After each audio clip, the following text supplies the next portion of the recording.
They told us how they're doing, and we really celebrate the American worker. We are in the midst of the fastest economic recovery in U.S. history, so we have a lot to be thankful for, including this really beautiful day. So I thought we'd do this outside as opposed to in your more normal place. The United States experienced the smallest contraction of any major Western nation. You probably know that. You look around and see how we're doing compared to every other nation, and our rise is spectacular, and we're rebounding much more quickly from the pandemic. The U.S. economy added 1.4 million jobs last month. We've added a record-setting 10.6 million jobs since May, 10.6 million jobs since May. That's a record that is not even close. Second place is a long ways away. In July, the Congressional Budget Office was projecting unemployment over 10.5% through the end of 2020. So they thought 2020, and maybe it would be a lot longer than that. Some projections where you'd go through the entire year, and that includes a lot of months in the following year, 2021. And instead, the unemployment rate plunged, really to the surprise of many, all the way down to 8.4% in August, and that's the second largest single-month decline on record, and we have the first. We have both of them. So we have the two #1 declines, decline meaning positive, not negative. We're currently witnessing the fastest labor market recovery from an economic crisis in history, world history. By contrast, Biden presided over the worst, the weakest, and the slowest economic recovery since the Great Depression. It was a long, slow slog, and it was a very small on growth and very small on every other factor that you need. It was the weakest recovery. Under my leadership, next year will be the greatest economic year in the history of our country, I project, and some people are starting to agree. We have a V shape. It's probably a super V. And you see what's going on with the stock market, where it's, in certain cases, already setting records. The NASDAQ has set 17 records already, and this is as we're hopefully rounding the final turn in the pandemic. First, we'll end the pandemic under Operation Warp Speed. We've pioneered groundbreaking therapies, reducing the fatality rate 85% since April. You don't hear that from the press very often. They don't like to talk about that. So the fatality rate, 85%. Think of that, since April. The United States has experienced among the lowest case fatality rates of any major country in the world, and we are an absolute leader in every way. Under my leadership, we'll produce a vaccine in record time. Biden and his very liberal running mate, the most liberal person in Congress, by the way, is not a competent person, in my opinion, would destroy this country and would destroy this economy, should immediately apologize for the reckless anti-vaccine rhetoric that they are talking right now, talking about endangering lives, and it undermines science. And what's happening is all of a sudden you'll have this incredible vaccine, and because of that fake rhetoric, it's a political rhetoric, that's all it is, just for politics, because now they see we've done an incredible job, and in speed like nobody's ever seen before. This could have taken 2 or 3 years, and instead it's going to be done in a very short period of time. Could even have it during the month of October. So contrary to all of the lies, the vaccine, that they're politicalized, they'll say anything. And it's so dangerous for our country, what they say. But the vaccine will be very safe and very effective, and it'll be delivered very soon. You could have a very big surprise coming up. I'm sure you'll be very happy, but the people will be happy. The people of the world will be happy. Next, we'll return to unprecedented prosperity through our pro-American policies. We'll pass new tax cuts to boost take-home pay. We're going to be cutting taxes very substantially. We get it back through growth. We had tremendous growth until we got hit with the China virus.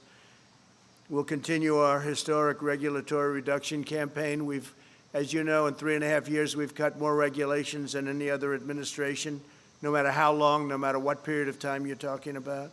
We'll enact fair trade deals, and we're working on 7 major fair trade deals right now. And when I say fair, fair to our country, because our country was ripped off by every nation.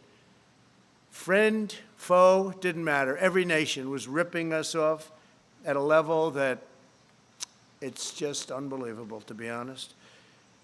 We're going to be expanding opportunity zones, and we will keep that going. It's been a tremendous program. I want to thank Senator Scott, South Carolina, for coming up with that whole concept, because he came up and I liked it right away, and it's really turned out to be a tremendous thing, especially for African Americans, Hispanic Americans.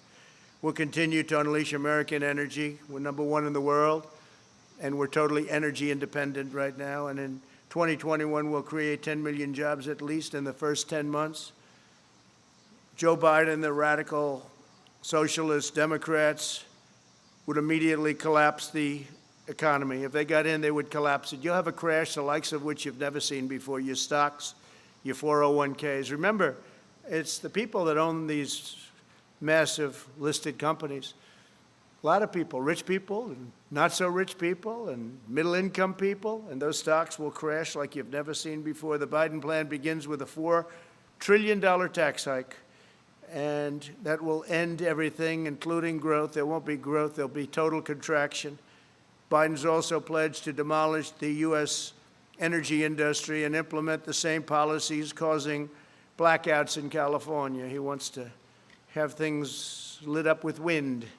Now, he'll have to talk to China, Russia, India, and lots of other countries, because they're not doing that. And if they're not doing it, it puts us at a tremendous economic disadvantage, and it doesn't work. You take a look at the blackouts in California. It's really rather amazing what's going on there. They've tried to go, and that's just with a small portion going that route.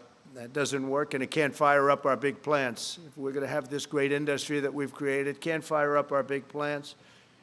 Biden's plan for the China virus is to shut down the entire U.S. economy. He's going to totally rely on somebody to walk up, yes, sir, it's time to shut it down.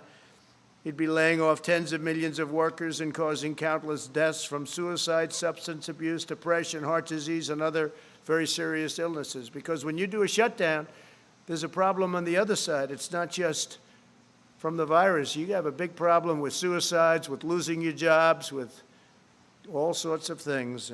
You just take a look. Depression is a massive problem, and what happens is they turn to substance abuse, alcohol, drugs.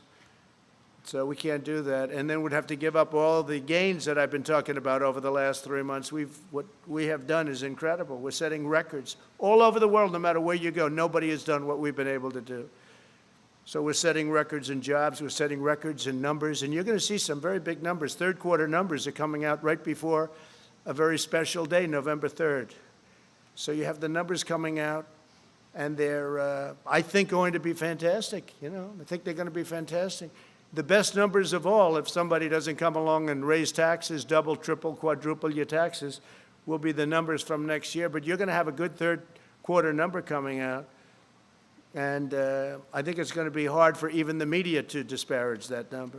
Biden wants to surrender our country to the virus. He wants to surrender our families to the violent left-wing mob. And he wants to surrender our jobs to China, our jobs and our economic well-being. I've taken in billions and billions of dollars from China. No other president's done what I've done. I've given much of it to the farmers. I've given it to farmers and manufacturers, but I've given most of it to the U.S. Treasury. Nobody's done that. We haven't taken in 10 cents from China ever. They targeted our farmers, and I targeted them.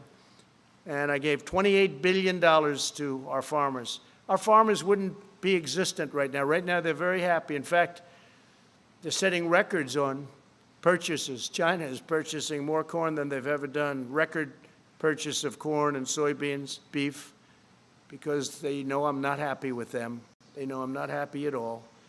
And frankly, I don't want to set the world necessarily to thinking too much about it right now, but there's been no country anywhere at any time that's ripped us off like China has. We lose billions and billions of dollars for years and years, decades. We've lost billions and billions and billions of dollars by dealing with China. We get nothing from China. They get nothing other than loss, other than giving our money, and they take that money and they build their military, and you see they're building up a powerful military. And it's very lucky that I've been building ours up, because otherwise we'd be dwarfed right now by China. It would be a terrible thing, a terrible thing. We're way ahead on the nuclear front. We've upgraded our nuclear. Hope to God we never have to use it. But we would be in a position that we are not in right now. But China is spending the money we give them to build up their military. So when you mention the word decouple, it's an interesting word. So we lose billions of dollars, and if we didn't do business with them, we wouldn't lose billions of dollars. It's called decoupling, so you'll start thinking about it. You'll start thinking. They take our money and they spend it on building airplanes and building ships and building rockets and missiles. And Biden has been just a pawn for them. He's been so easy. They dream about Biden. There was a report today that they hope that Joe Biden becomes president. If Joe Biden becomes president, China will own the United States, and every other country will be smiling also. They'll be smiling. When reports come out that certain countries don't really like me too much, that's not because of my personality, although it could be that also, frankly. It's because of the fact that I've been very tough on countries that have been ripping us off for so many years. If you look at NATO, with the exception of 8 countries, we're one of them. Every country is way behind. They're delinquent, especially Germany, in paying their NATO bills. That means we end up paying it, and we're not doing it. I told them, we're not doing it. And they've increased their spending now, $130 billion, going up to $400 billion a year. It's all because of me. Then you hear the country doesn't like me. I mean, I can understand that, because President Obama and other presidents, in all fairness, would go in there and they'd make a speech and they'd leave. I went in there, I looked, and I said, this is unfair. We're paying for NATO. We're paying for NATO, almost all of it. So they rip us off on the military, and then they rip us off with the European Union on trade. And Biden doesn't have a clue. You know he doesn't have a clue. Everybody knows he doesn't have a clue. In prime time, he wasn't good. And now it's not prime time. He spent 47 years sending American jobs to China, to Mexico, and to other countries while collecting millions of dollars in campaign and super PAC contributions from global corporations that got rich by making American workers poor. His son, where's Hunter? Where's Hunter? I call him Where's Hunter. Walked away with $1.5 billion to manage, even though he never did that before. He walked away with a fortune from Ukraine, from China, and from other countries. Between his son and his brother, you ought to read the statements, and the press doesn't pick that up. If I ever did that, it would be hell, even worse than it's been, okay? Even worse than it's been. What he's done is so incredible. I won't give them the $1 billion, he says. I won't give them unless they get rid of that prosecutor. And then voila, they got rid of the prosecutor. And the press doesn't even want to talk about it. You talk about quid pro quo. With me, there was none. With him, he's right on tape, and you don't want to cover it. You should be ashamed of yourselves. The press should be ashamed of themselves. But Biden shipped away our jobs, threw open our borders, and sent our youth to fight in these crazy, endless wars. And it's one of the reasons the military, I'm not saying the military is in love with me, the soldiers are. The top people in the Pentagon probably aren't, because they want to do nothing but fight wars so that all of those wonderful companies that make the bombs and make the planes and make everything else stay happy. But we're getting out of the endless wars. You know how we're doing. We defeated 100% of the ISIS caliphate, 100%. When I came in, it was a mess. It was all over. They have it in a certain color, all ISIS. A year later, I said, where is it? It's all gone, sir. Because of you, it's all gone. Because of my philosophy, but it's all gone. I said, that's good. Let's bring our soldiers back home. Some people don't like to come home. Some people like to continue to spend money. One cold-hearted globalist betrayal after another, and that's what it was. Biden supported NAFTA. He supported China's entry into the World Trade Organization. Two disasters, the most disastrous trade deals in history, both of them. I can't tell you which was worse. They were both terrible. And as you know, I ended it, and I ended NAFTA. And we're looking at the World Trade Organization. They've become much better, I will say that. World Health I got out of because we're spending $500 million. China was spending $38 million, and China controlled it. But World Trade, we're looking at it. They've been very nice to us lately, I will say that, amazingly. We never used to win anything at the World Trade. We'd lose every case. Now all of a sudden we're winning a lot of cases. We just won $7 billion as a case. And they're talking to us much differently than they used to. Because if they don't shape up, we're going to ship out, that's all. We're not treated fairly. China is treated as a developing nation. Developing nation. We're treated as a nation that's fully developed. We're not fully developed as far as I'm concerned. When you look around at Portland and you see what these Democrats are doing to our cities, take a look at what's happening in New York and Chicago, where you have Democrat-run cities and mayors that are running and governors that are running states so badly and mayors running cities so badly. It's very sad to look at it. It's Democrat-run. Every one of them that I see. I guess we could probably find one or two that aren't, but so far I haven't been able to.